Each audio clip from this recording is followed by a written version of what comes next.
Imagine waking up one morning and realizing your life savings are gone. Not because someone stole them, but because the law allowed it.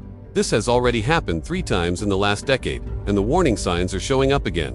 When the system faces a loss, it looks for someone to absorb it, and sometimes that someone is you. Before we go deeper, make sure to like this video, subscribe to RBS Horizon, and turn on notifications, because this is where we uncover how history quietly shapes your financial future. The stories of Cyprus, Greece, and Lebanon aren't distant events, they're warnings. In each case, governments and banks handled their crisis not by protecting depositors but by transferring the losses to them. Now, as we step into 2025, similar pressure is building again, this time inside the world's largest economy. A bail-in happens when a failing bank uses money from inside the system, from shareholders, bondholders, and sometimes depositors, to cover its losses.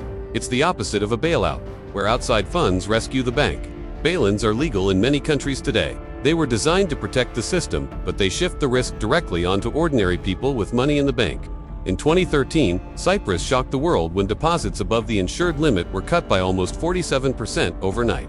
It was sold as a one-time emergency measure, but thousands of people lost a part of their savings instantly. Their money was converted into bank capital without their consent. 2 years later, Greece faced its own reckoning. Banks closed and people lined up at ATMs, limited to just €60 per day. Businesses couldn't pay suppliers, families couldn't reach their savings, and panic slowly turned into quiet fear. The money still existed on paper, but it might as well have disappeared. Then came Lebanon in 2019. Its system collapsed under pressure and banks froze accounts. People couldn't withdraw their money or send it abroad. 6 years later, many still can't.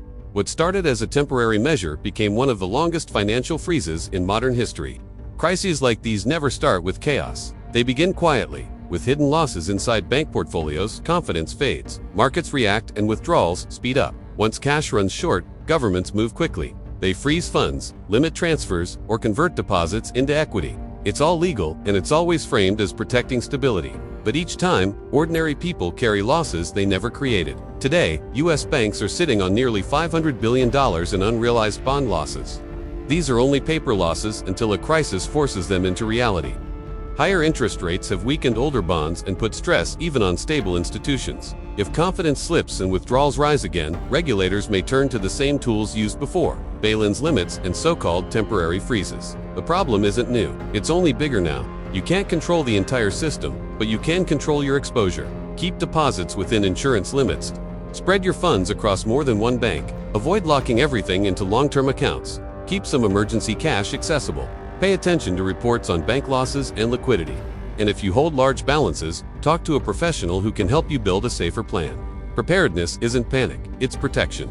Banks don't fail often, but when they do, depositors become part of the solution. History repeats when people forget how things worked last time. Don't wait for the day when access to your money becomes a breaking news headline. Understand the system. Protect what you earn. Stay aware, because financial safety isn't guaranteed anymore.